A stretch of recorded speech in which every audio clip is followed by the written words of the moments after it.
क्या आपने कभी सोचा है कि पुरी के मंदिर में भगवान की मूर्तियां लकड़ी की और अधूरी क्यों हैं? इन मूर्तियों से पहले भगवान किस रूप में पूजे जाते थे? कहानी शुरू होती है हजारों साल पहले, सत्य युग में, जब अवंती के राजा इंद्रद्युम्ना को स्वप्न में भगवान विष्णु के सबसे दुर्लभ रूप नीलमधबा के दर्शन हुए।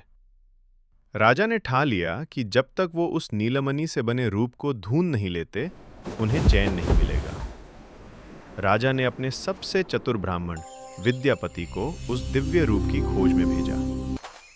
भटकते भटकते विद्यापति उड़ीसा के एक घने जंगल में पहुंचे, जहां उन्हें एक शबर आदिवासी कबीला मिला।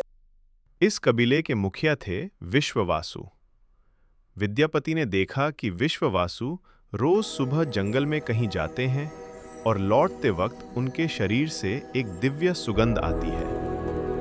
विद्यापति समझ गए कि यही वो शख्स हैं जो नीलमधबा का ठिकाना जानता है। विद्यापति ने विश्ववासु की बेटी ललिता से विवाह कर लिया और काफी समय बाद अपने ससुर से जिद की कि वो भी नीलमधबा के दर्शन करना चाहते हैं। विश्ववासु राजी तो हुए, लेकिन एक शर्त पर, विद्यापति की आंखों पर पट्टी बंधी जाएगी।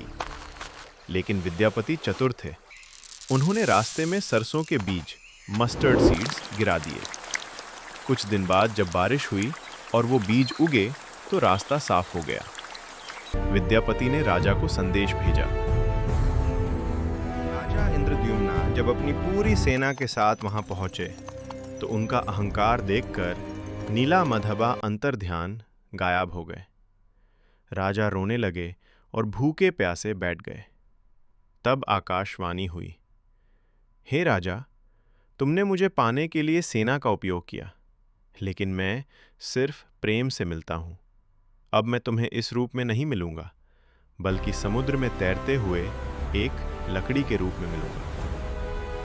वहीं लकड़ी आगे चलकर लॉर्ड जगन्नाथ, बलभद्रा और सुभद्रा की मूर्तियों में बदली। नीलमधबा का वो नीला रूप आज भी भगवान जगन्नाथ के हृदय में ब्रह्म पदार्थ के रूप में मौजूद है। तो दोस्तों, ये थी प्रेम और भक्ति की वो कथा जिसने पुरी को जगन्नाथ धाम बनाया।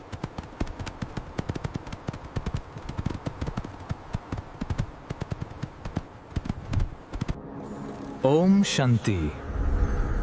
May the universe find peace. Thank you for joining me on this journey. Namaste.